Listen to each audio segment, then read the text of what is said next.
All Thank you right. so much. Radhe Radhe. Yeah. Good catch, Shamshi. Thank you so much. Radhe Radhe. Over to you. Yours. Yeah. Let me share my screen and then we'll get started. Give me a sec. Are you able to see it? Ji, Okay. we can. Start with our opening prayers. Gurur Brahma, Gurur Vishnu, Guru Devo Maheshwaraha, Guru Sakshat Parabrahma, Tasmai Shri Guruve Namaha. Vasudeva Sutam Devam Kamsachanuramardanam Devaki Paramanandam Krishnam Vande Jagadgurum Krishnam Vande Jagadgurum. Okay, so Radhe Radhe, good morning, good evening to all of you. Let's get started. Give me a sec. All right, so we'll start with our Soul Soup segment. Now, as part of the Success, Fulfillment, and Happiness series that we are doing, now we're going to touch upon a very interesting topic that all of us can relate to, right? There's nobody who cannot relate to this topic, and it is also called a modern day epidemic or anathema of the modern world. Okay, so it's not a quiz question, so you're all good. You can guess what it is, but let's see. So we are going to talk about what is the root cause for stress. Stress is a common epidemic, I mean disease, so to say. People do stress out, different reasons for that, and we will try to touch upon this topic as part of this Success, Happiness, and Fulfillment series, because either you can be stressed or you could be happy. Both cannot coexist at the same time, right? And stress is something all of us would have experienced in some form or manner, and I don't think anybody looks forward to getting stressed, unless, of course, you're somebody like this, right? I stress about stress before there's even stress to stress about. So if that is the case, then there is some serious fixing that needs to be done. But we'll talk about it from a Vedic perspective. Why do we get stressed? And then also look at it from a modern, psychologist. What do they attribute stress to? Okay. So in that sense, let's get started. And so the modern psychology says that when we perceive that the situation at hand requires more resources than we possess for any of the following, right? These situations arise, and if we think we don't have adequate resources to handle it, then it causes stress. And what are those scenarios? Let's look at this. It could be financial. It could be a financial scenario that can cause stress, or it could be physical scenario that can cause stress. We may get, threatened by something that can also stress. You could have an emotional scenario, overwhelming emotions around some situations, or perceiving some kind of a situation that may unfold, that can cause stress as well. Then intellectual, it can also cause stress, right? If you have something that you think is beyond your ability, that can stress you out as well, intellectually, right? A lot of times when we are put to test, our intellect is put to test before our exam or before our annual appraisal, then we get stressed as well. And then, of course, spiritual things can also cause you stress as well. Okay, the situation, if you think this is beyond my spirituality, okay, God, like I told you the story of the Panditji, who was reciting Nayanam Chindanti Shastrani, and telling people that you should not stress, weep, and cry and lament over somebody who's already departed, because soul, Nayanam Chindanti Shastrani, the weapon cannot cut it, the air cannot dry it, and all that stuff, like Bhagavad Gita says. So he said, stay calm. You have to take it in stride. And after a week, so the same Panditji, his cat died and he was crying. He was weeping. So this person comes and tells him, last week you were at our home and you were telling us why, you should not weep over his. And, when we lost our relative, he said that relative was yours, but this cat was mine. So I'm entitled to cry. So the point is sometimes when it is beyond our spiritual ability as well, then also it can cause stress because we are all work in progress. Now, talking about stress, technically or from an engineering standpoint, it is force per unit area pressure. That's what we have heard in physics, right? And it is something that a beam on structure, when it breaks, shears, twist, or crush, that can be attributed as stress as well. But we experience that in our emotional personality when we interact with external world. Right? As children, when we were unprepared for our annual exam, it used to stress us out. Right? Next day the exam, we are stressing over it. And now as adults, we perceive stress when the manager tells us that our work progress or performance has been unsatisfactory or something like that happens.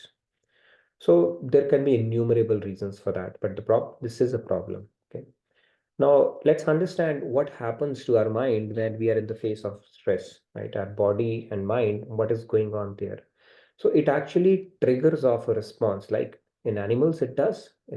Amygdala, I think Brahmaji has, done some wonders in our body, which is required for our survival. So flight or fight response.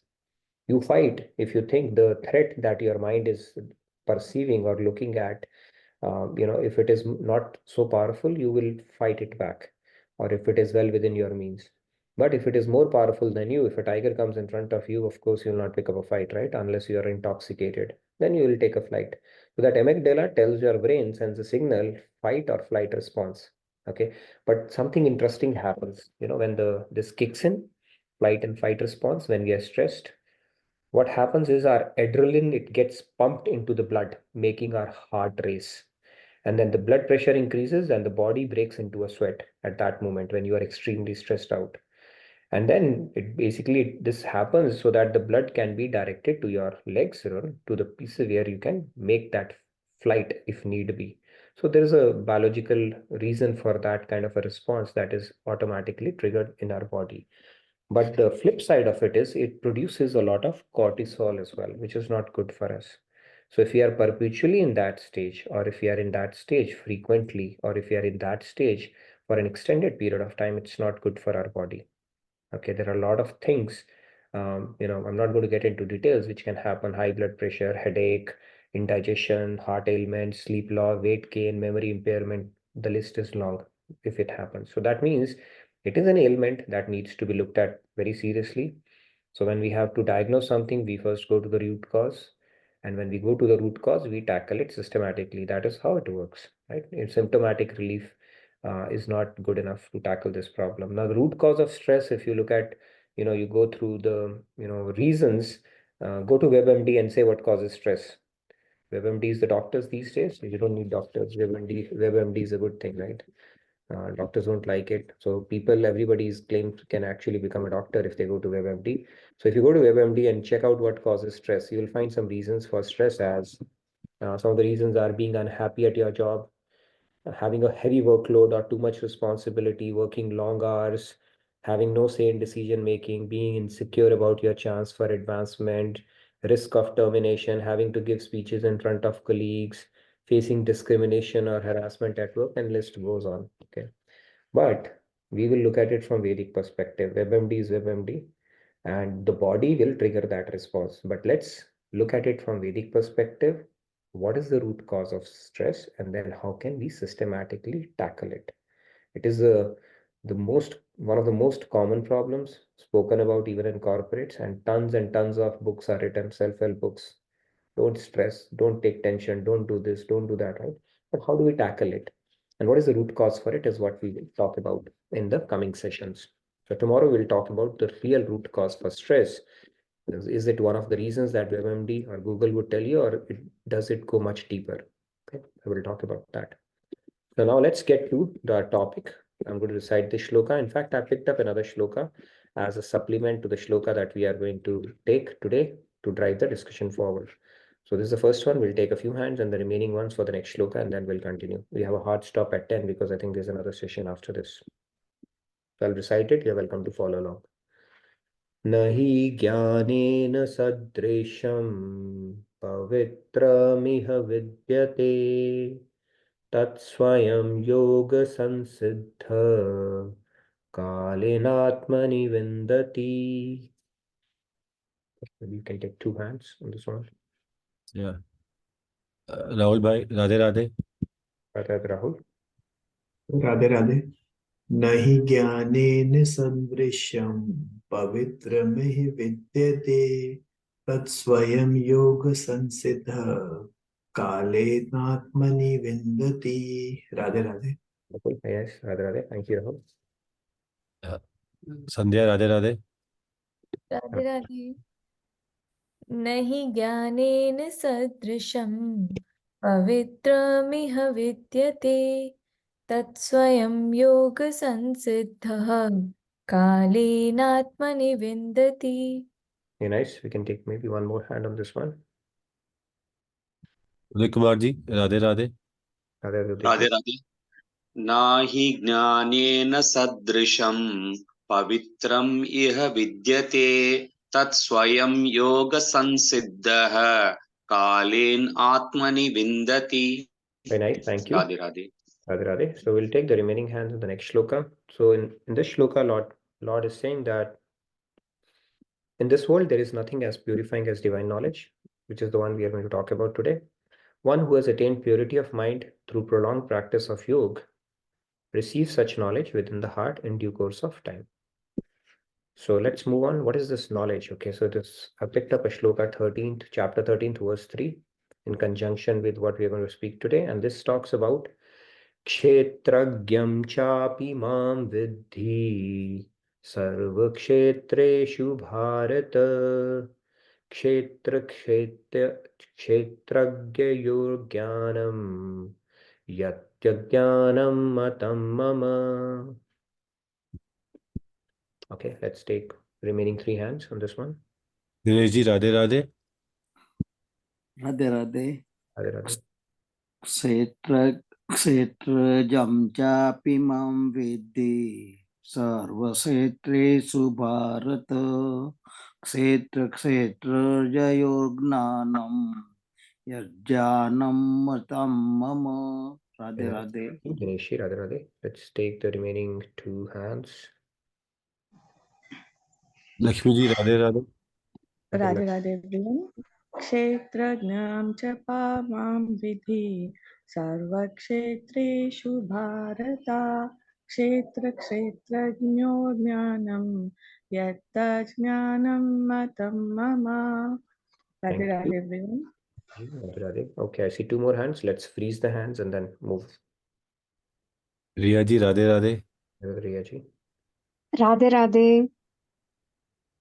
Radhe Radhe. क्षेत्रज्ञं चापि मां विद्धि सर्वक्षेत्रेषु भारत क्षेत्रक्षेत्रज्ञयो ज्ञानं यत्तज्ज्ञानं मतं मम.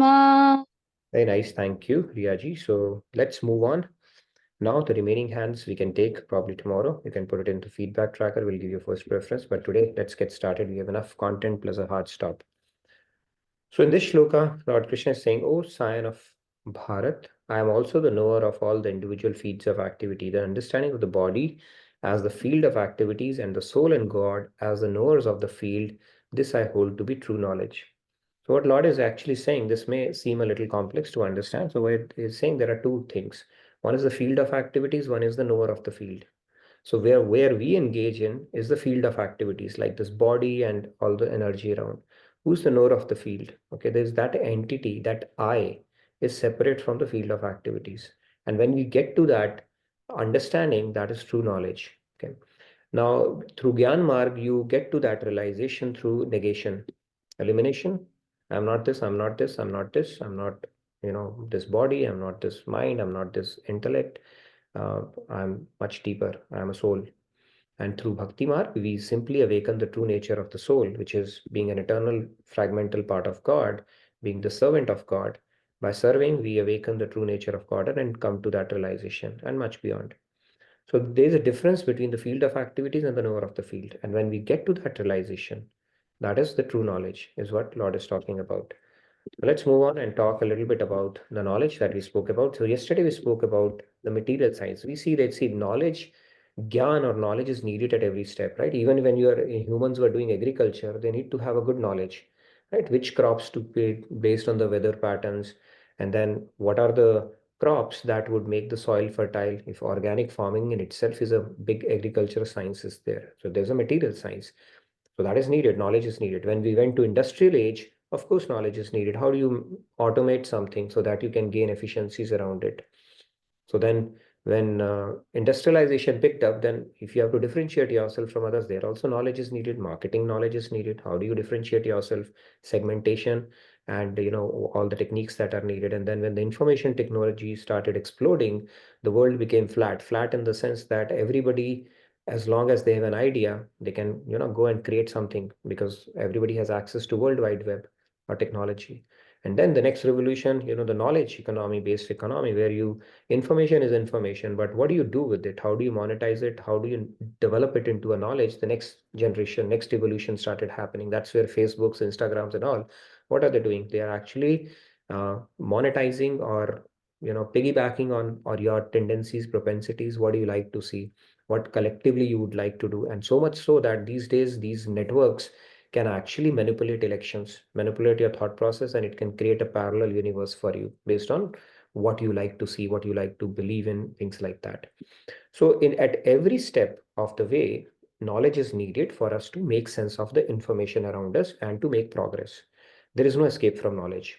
And this is the knowledge we spoke about, material knowledge, the material science.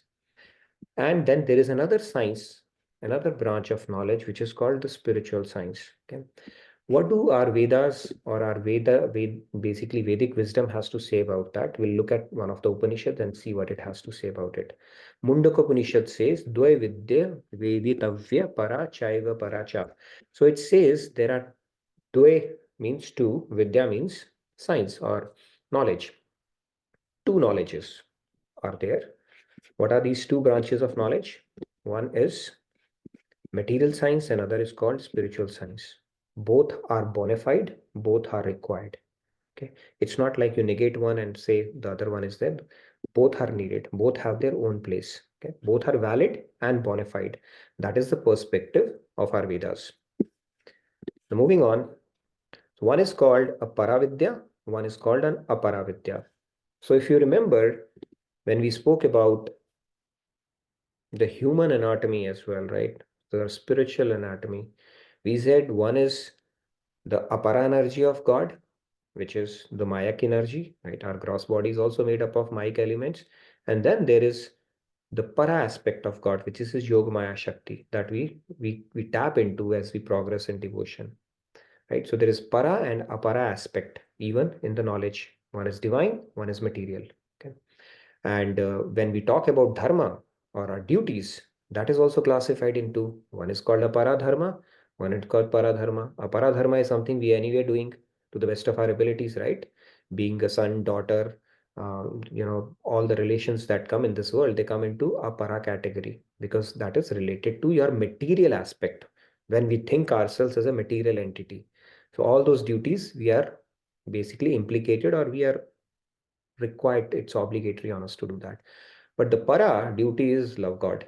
Love and serve God, there's nothing else to do. But you cannot prematurely renounce your material duties until you are ready for the other ones. In fact, a spiritualist would even look at their para responsibility as a para responsibility because nothing is secular, everything becomes devotional beyond a point. Sanday, you had a question?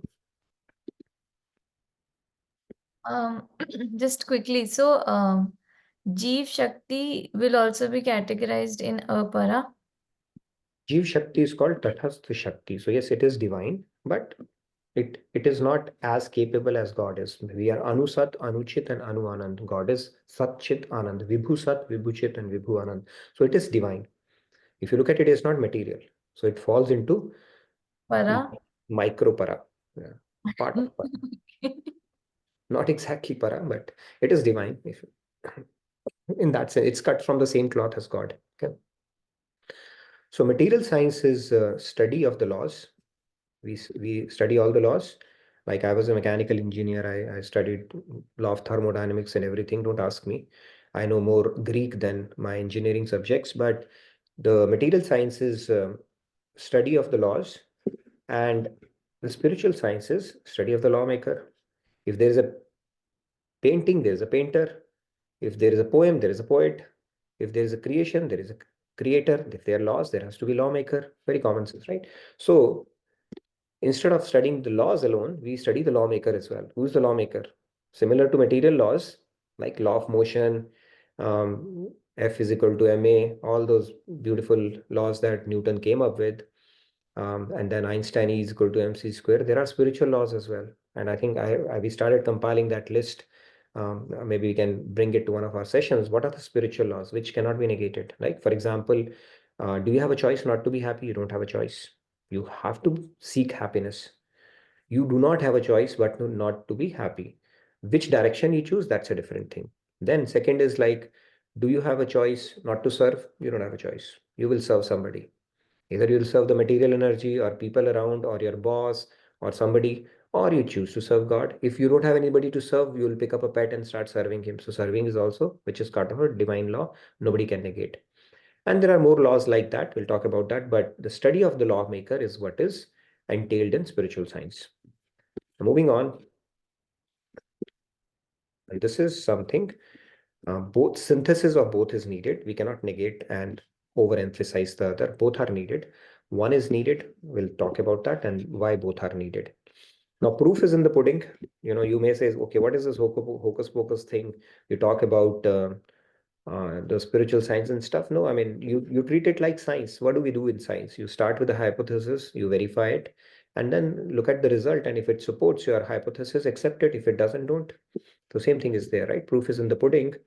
And in this case, the pudding is something that you do through your realization, right? So it is a spiritual knowledge is transformative.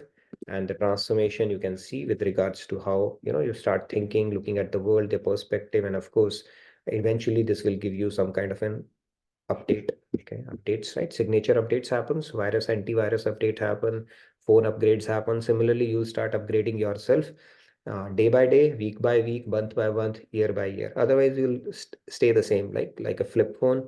You'll not get the upgrades. So spiritual knowledge is needed for you to continually keep on getting upgrades and develop a better and better, finer perspective as you go along.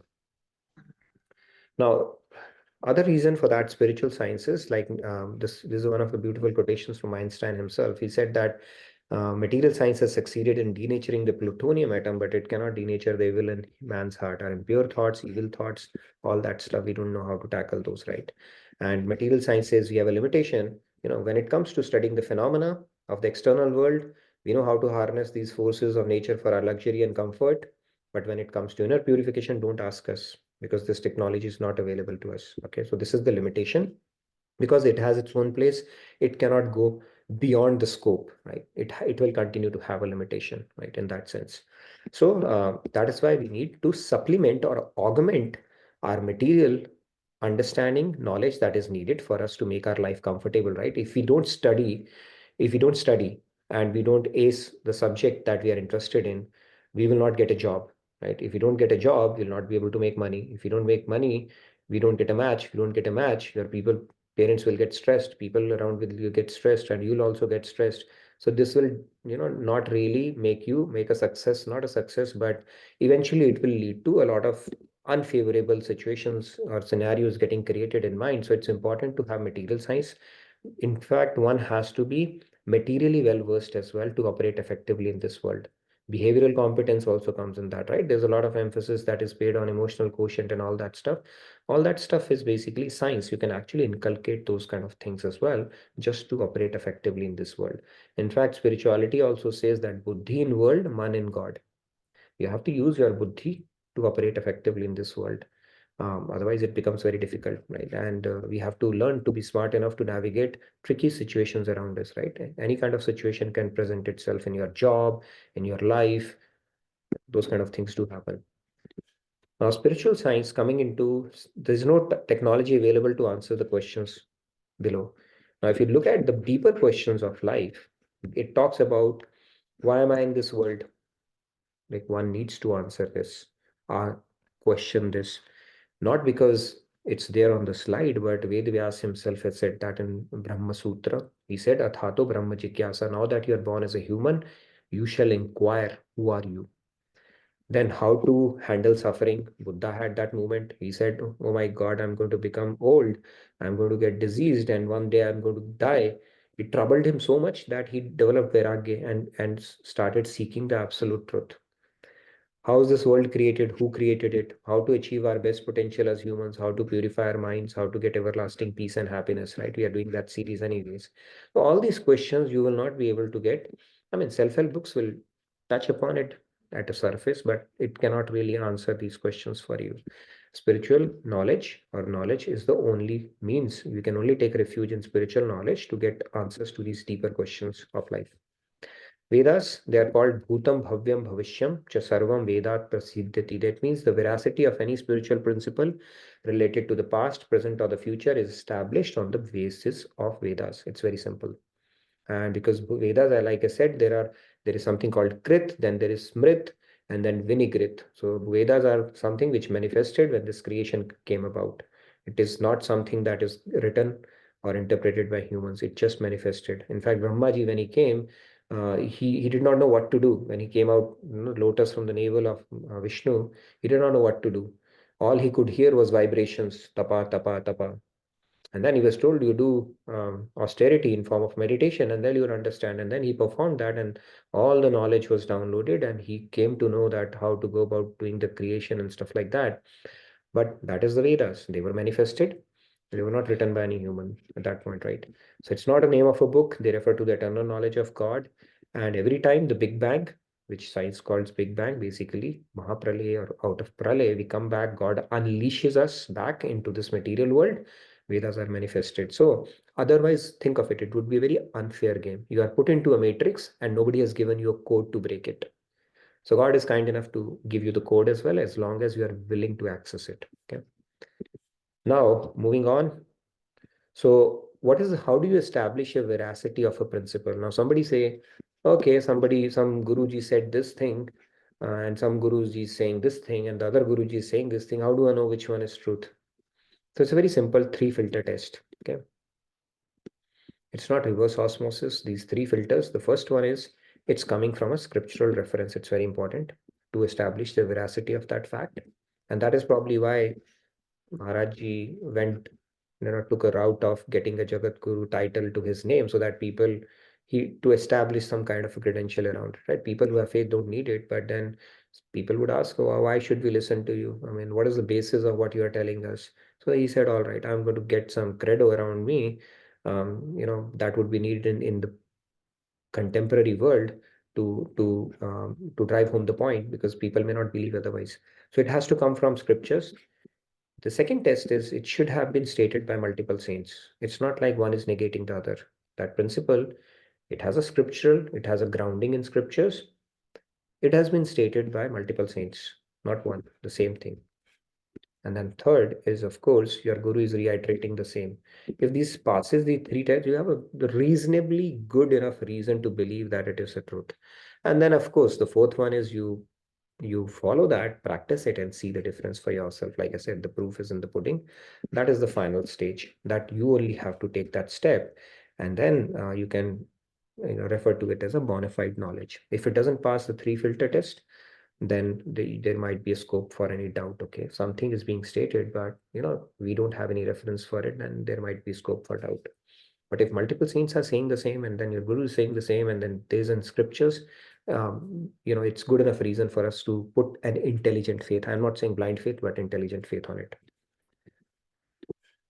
Okay, so all right. So this is how I put a box. Okay, it's talking about it. I put a box. Now, the pursuit of science had one goal. So material science had one goal. If you look at it, we are progressing in science, which is good. What is it doing? It is making our life comfortable, right? If you have to do sadhana in winters, you need, at least a little bit of warmth here, unless you are Baba Ramdev, right? Who can create fire from his body. You need warmth. And if you are in really hot surroundings, a bit of cool air or, air condition would help. And that is where science does help. It has created all the comforts for us. If you go from point A to point B, you don't have to walk or go on a bullock cart and things like that, right? So in that sense, science is truly helping. But then when it comes to the deeper questions, the fulfillment, happiness that we are looking for, it has not happened. If you look at it, the world's GDP has increased many folds since the Dark Age, in 1940s, or even prior to that, after World War.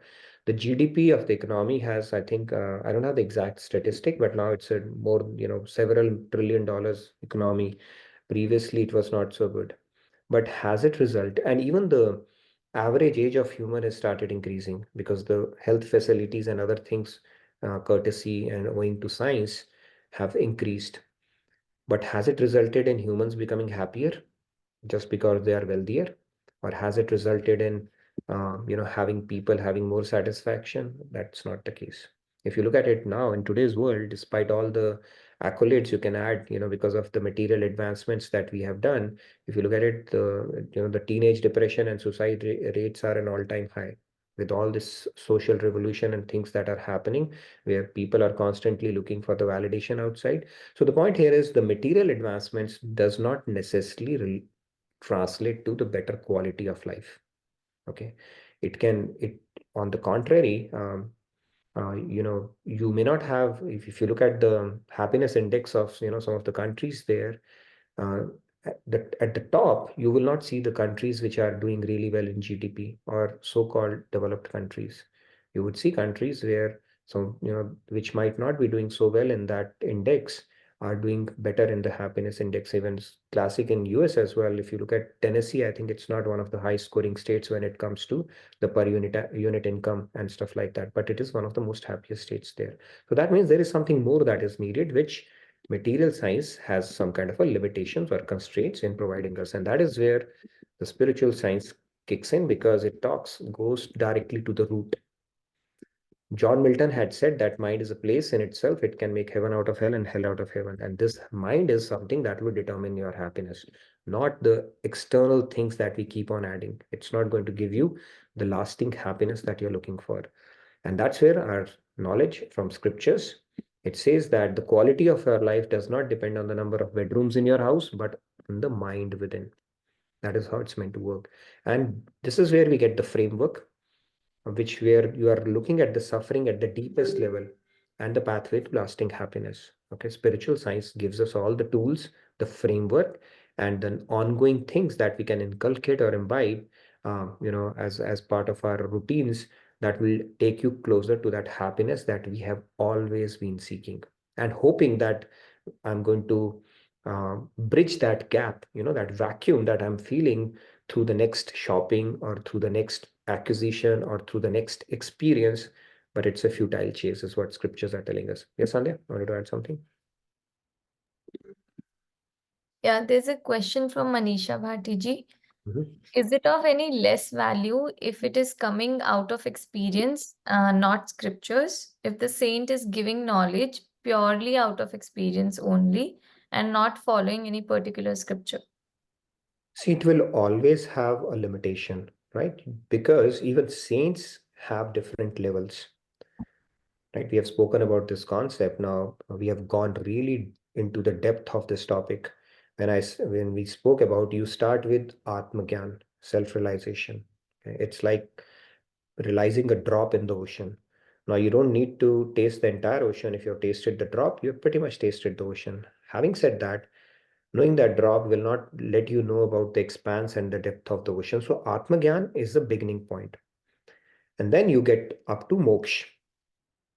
And then within moksha, after moksha, you start getting into the depths of bhakti, right? Starting with the first one is the Sankhya Bhav, and then the next is Dasya Bhav, and then the Sakha Bhav, Vatsalya Bhav, Madhurya Bhav. Within Madhurya Bhav, we have different categories. So it really depends the saint which category of that realization he or she belongs to, right? And they can only tell you till that level.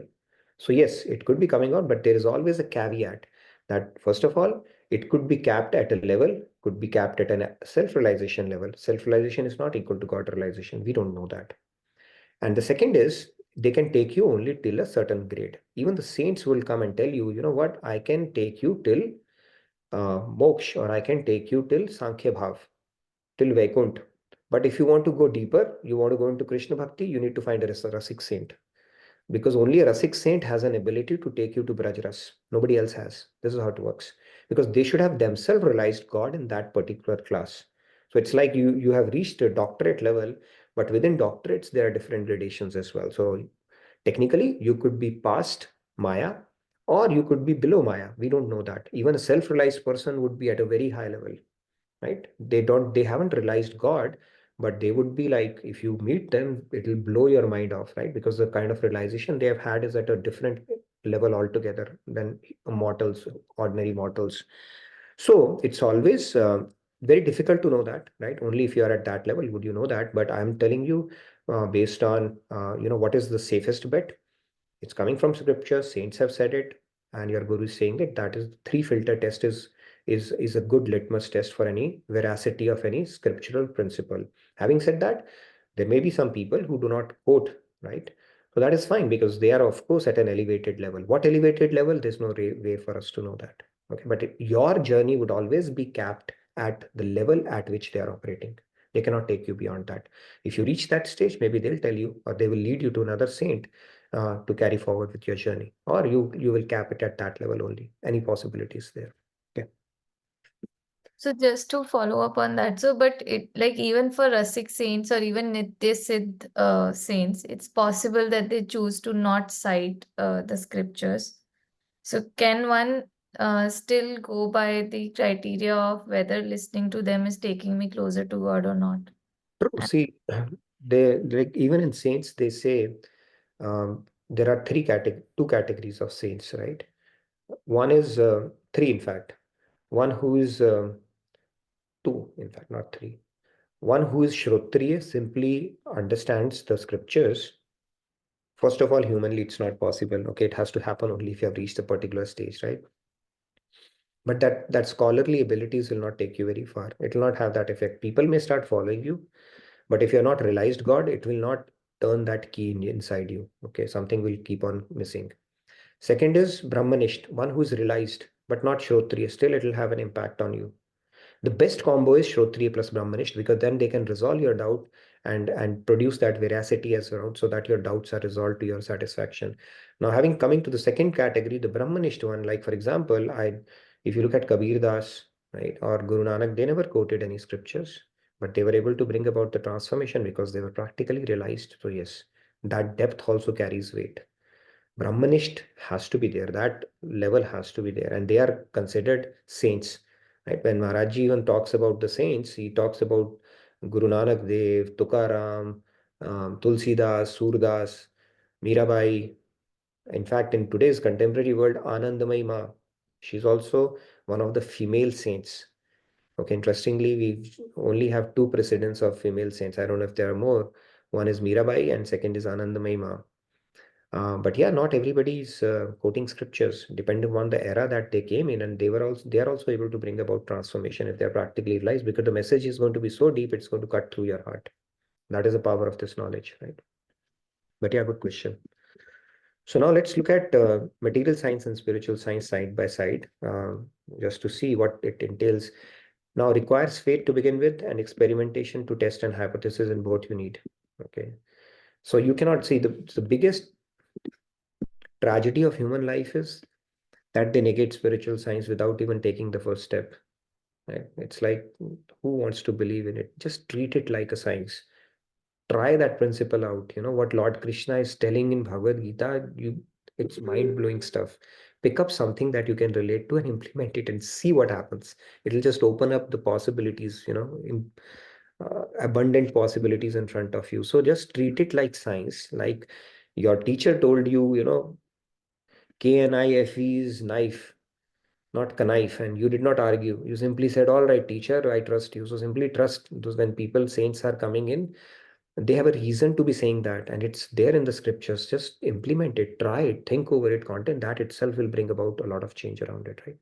They say when in Kanpur, no, forget about Kanpur, anywhere, when dog starts barking in the night, rest also follow, showing solidarity that one of my brethren has seen something that I need to be concerned about as well. But in humans, it doesn't happen so easily. Saints are screaming, yelling, telling the same thing and still we are not listening. We do not develop faith. But the point is, you can actually do that. Treat it like science, experiment with it and see where it takes you. The second is it's bona fide branches of knowledge. Both are. You cannot negate. This one is not. Both are. Then is limited at making our lives comfortable. This one is limited. The other one is not limited. Okay, spiritual side is not limited. It takes us much beyond, including making your life. Of course, when you can handle life with much more assurance, confidence, and a perspective, there cannot be anything more empowering and liberating than that, right? No matter how much you have in bank balance does not count for anything. Provides a manual for human life. Yes, it does. Then addresses the problem at the root and not just symptomatic relief. And then enables humans to reach their highest potential. Material science cannot, because we are soul, and soul has infinite potential, so much so that you can become like God. And how do you become like God? I don't think there's a course created as yet by any of the universities who can tell you you can actually become like Supreme himself. So with this, we have spoken about the knowledge aspect of it, why Lord Krishna is saying that knowledge is empowering, why knowledge is pure, and why knowledge is purifying. And we'll continue on this shloka. Tomorrow we'll wrap it up. But at least why knowledge is important, I hope you're able to appreciate it. Knowledge is required in whichever walk of life you are in. Even if you have to become a good cricketer, you need knowledge. You cannot simply go and start wielding the bat and hope that you will make it big. You need to have knowledge about the subject that you want to excel in every sense. And in spirituality, if our foundation is strong, of course, whatever we build on top of it will be strong as well. So it's important that 50% of the battle is knowledge and 50% is implementation. So once our Tattva Gyan is rock solid, you've already won that 50% of the battle. Because one of the another challenges that humans, usually people like me face is that the entire life goes around wandering, asking for questions and seeking answers, and not having nischay or faith on anything, because there are so many theories, there's so many things, and then there are so many doubts. So if those things start falling in place, that's the best thing that can happen. And then we just know what needs to be done. That itself is a huge milestone. Yeah. Any questions? By the way, Swati ji, we are all ears for you. Maybe we still have time. So around 9:55, maybe after 10 minutes, you can come and speak about Gita Jayanti that you want to do. I saw your note on that. Okay, any questions on what we have spoken about? I know a lot today. Nitin भाई, राधे राधे, एक सवाल है from Ashutosh ji. He is asking what is the difference between Atma-Gyan and liberation. Atma-Gyan and liberation is two separate things. Liberation is, in other words, is called moksha. It is also called nirvana, and it also leads to Brahma-Gyan. Atma-Gyan is not Brahma-Gyan. To move on from Atma-Gyan to Brahma-Gyan, you have to surrender to God. So Atma-Gyan is like just knowing the drop of the ocean, not the ocean as yet. Brahma-Gyan can only happen when you surrender to God. And when the Brahma-Gyan happens, and if we are progressing on the path of Gyan Marg, then it will lead to liberation, which is also called moksha, which is also called nirvana. But it is still lesser than, you have realized God, you are beyond the clutches of Maya. In Atma-Gyan, you are not beyond the clutches of Maya. In Atma-Gyan, you have conquered the Avidya Maya, but you have not conquered the Vidya Maya as yet. Okay, Maya has two aspects, Sarupa Varika and Guna Varika. So the Avidya Maya aspect is conquered, but the Vidya Maya aspect is still not conquered. For you to transcend from Atma-Gyan to Brahma-Gyan to moksha, you have to surrender to God. But moksha is something a devotee rejects that as well. He said, I'm going to go beyond moksha because the possibility is much better to see God and to serve God. Moksha is insipid in front of it. Hopefully that answers your question. Yes, couple of other hands. Ipsita ji, Radhe Radhe. Radhe Radhe. Actually, I want to, sorry, I want to just have the previous slide you said about not this. Yes, this one. Can you just explain this particular thing? Because I had a call from my son's school, so I had No to worries. go. So basically, Okay, so I missed this. no worries. Yeah. The gist of this slide is that the material science or the material knowledge can help us make our life comfortable.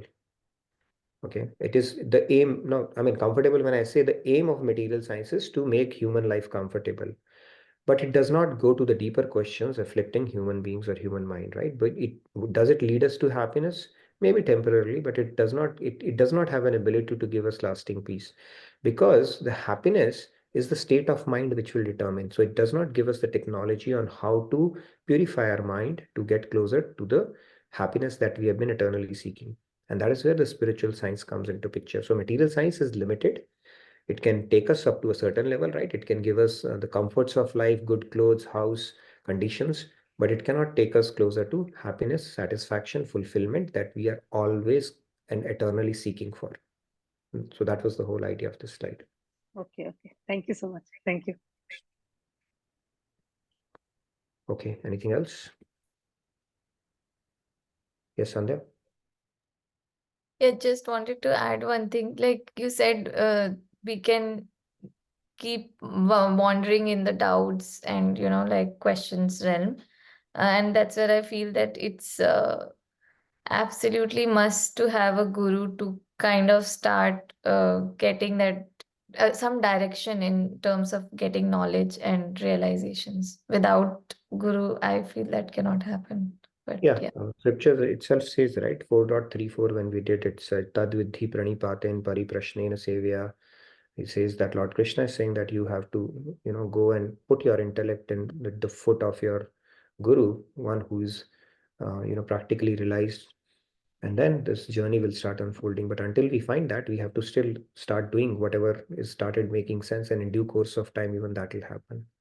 We have to reach a particular score to get a proper guru, right? So it's like, I don't know what that score is. Like if it is 10, we are on 8, we have to do a little more, and then we get a guru. And then when we get that, then the journey starts, taking another level altogether, as long as we continue to, using our free will in the right direction. Yeah. Any other questions related to what we spoke about today? I hope the knowledge aspect, we have covered it. I mean, we can go on for another week on knowledge itself, but the idea is to give an idea why this is important, because this Gyan aspect Lord Krishna has brought in this particular shloka, and now we are able to appreciate why knowledge is important. We cannot underestimate the importance or the significance of knowledge in any field. And this is a quick summary that we have already spoken about. Yes, Jyoti, go ahead. Maybe one question and then we'll have Swati ji come over. Yeah, Jyoti. Radhe Radhe Nitin ji, very amazing session. I don't have any question today. I only want to share my thoughts over it. I wish I would have gotten this knowledge long back, but after knowing this and your session, which is very practical in our or everyone's scenario, so I'm going to completely follow it. That's all I had to say today. No, it's good actually. See, what they say, right? At least you're getting it now. What about others who have not even woken up to this immense, this dimension altogether? So in that sense, we are so lucky. And then it is said in Jab Jago Tab Savera. So Savera has started happening, which is a good thing. Thank you. Radhe Radhe. Thank you, Jyoti. Radhe Radhe. Yeah, this knowledge is very empowering. I know it is like, wow. It just opens up so many things, so many possibilities, and it is very, very empowering and very, very liberating, right? When your shackles of your mind, they start getting, broken, you realize how relieving it is. And one small changes that start happening, it's very freeing up. It's like somebody's lifting a mountain off your head. Okay, so with that, Swati ji, you wanted to come over and talk about Gita Jayanti. If you're there, you can raise your hand. We'll unmute you. Swati ji there. There you go. Yes, Swati ji, please go ahead. Would you be turning on your video as well, or? All right, there you go. Thank you. Yeah. Please go ahead. Radhe Radhe. I would like to say something what I have realized after getting, since 2 years, I have joined this Bhagavad Gita session of Nitinji's Daily Wisdom. And it has been like my daily habit or routine that morning I get up, oh, Bhagavad Gita will start. Before that, I have to get ready and I have to be in the class. Sometimes I miss because of something, but usually I try to be in the class. It gives me like motivation, it gives me positivity, it fills me with enthusiasm for the full day. It helps me to build up my belief, good values, habit, and then it is like it gives me like what action I should be taken in daily my life, how should I respond, not to react to the circumstances and situations that come in my life. So it has made me calm and composed. Since I have started attending Bhagavad Gita, I am like totally different person. And then I have find myself many changes that now I don't take this life as a problem. Like whatever problem comes, oh, earlier I used to like ये क्यों आ गया, अब ये मेरे साथ ही क्यों हो रहा है, ऐसे ही क्यों वैसे क्यों? But now whatever the challenges come, I take it as an opportunity. Oh, this is good for my spiritual growth. Now I will be able to grow further. So let me handle it or find the solution to it, and not to get in that why me part. So it has like given me so much. It has even taught many topics Nitinji takes on the surrender, on the guru, so that each and every gem daily, it keeps in my mind. Full day it is in my mind. Okay, this is the way I should behave. This is the way guru is very important to us. This is the way we should surrender. These are the points, which point I should like work out on today. And so daily small gems, it keeps me motivated full day. And then I'm like, thank you. And your soul soup, it is like a food for my brain and thought. What thoughts, chain of thought I should make. So this will give me that energy to think like that on that line. And then there's daily dose of, it keeps my spirituality up, fully charged positivity. And thank you to Swamiji, Maharaji, and Nitinji. Especially, I tell everybody that you try to attend Bhagavad Gita class at least once. You'll come to know what Bhagavad Gita. It is a manual for the life, how to handle the life. So it is the best part we can have. And thank you for Nitinji giving so much your time, precious for us, and keeping his module. And I'll not leave this class. 5 years, 7 years. Whenever you will finish, I will be there on your to attend the full Bhagavad Gita with you. Thank you, Radhe. Thank you, Swatiji, for a very candid, sweet, straight from the heart testimonial. And thank you for giving a guarantee of at least 5 to 7 years of life, okay, which is good. So, like I said, we'll continue. I don't know for how long, but yes, this is something we are not going to let go of, because we all know how much benefiting it is for us, and the routine that we have built in. I'm a little disappointed you joined after 2 years back and not starting from 3 years, but we cover the length and breadth so much that I'm sure you're not missing out on anything. And personally, I mean, from your standpoint, if you look at it, one is, of course, you summarized it well, what all changes you are experiencing. But look at the way, right? You got an opportunity to host Swamiji, and you have gotten into seva, and then you've built a routine. So many things are happening on a fast track. So it is unbelievable. So congratulations for that. And it's an honor and privilege to have you on this session. We are a beautiful satsang group. And if you are inspired, I would say each one inspire another 10, get your friends, family as well. We get spiritual commission, right? 18.68, Lord Krishna says, whoever brings people to my path or tells them about this is surely going to come to me. So please inspire your family, friends, relatives around, and have them join as well. In fact, most of the participants in our session are through references only, testimonials from each other, and they bring their friend and then another friend, and it's a good way to get them. So please do that. And thank you so much, Swatiji, for that. I think we'll pick your testimonial for Gita Jayanti as well. Great. So thank you. And if you want to have a quick testimonial on Gita Jayanti, how Gita has been transforming your life, please put it in the feedback tracker. Let's post the feedback tracker if you haven't already. We'll continue this series through the end of December, because I think December 22nd is when the Gita Jayanti is. And I think we'll just take out each testimonial one at a time, and then probably create a good collage around it as well, something of that sort. Any other thing anybody wanted to talk about on the topic of otherwise? Announcements, Nitinji. Yes, announcements. Please go ahead. Shyamji? Yes, Shyamji, announcements. And then we'll come to the one who has turned the video on. Ashutosh, you'll have to turn your video on so that we know it's really Ashutosh. Then only we will call you. So, because there are a lot of people who'd like to impersonate Ashutosh these days, so we'll not invite you over unless you turn your video. Yes, Shyamji, please. Yeah, Nitin bhai. We have Gita and Sparrow going on in Arcade Temple, Dallas. Mhm. It's starting from 17th, I guess. So please, who are around Dallas, please be there. We have Pothi Yatra and other things there. And then Swamiji is in India right now. We have Hyderabad starting from 13 today till 17. Then we have Nara Sadhana Shiva from December 25th for 1 week. And then anything else? Nitin No, bhai? no, that's it. And you can register for the family camp next year. It's a half rate going on right now till December 31st. So Mm. please, I will be trying. I cannot, I can. I do not know what to say, but I'll try to be there. So anything else? Let's be in Uh, touch, Shyamji. I have a feeling that we are going to speak very soon.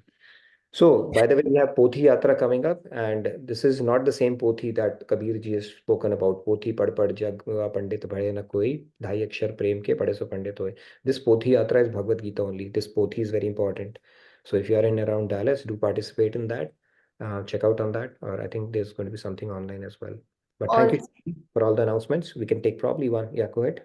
There is one more event which is starting on 17th. It is called Dhanurmas Puja. It's a 1 month long puja, which will conclude with the wedding of Lord Krishna with God Goda Devi.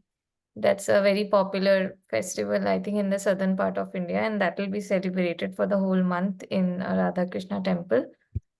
It will also be broadcasted online, so people can attend it, and the link has been shared in the chat. Yeah, that's it. Okay, great. Yes, Prabhat, you wanted to say something? Last 2 minutes we have. Prabhat ji, Radhe. yeah. Yeah.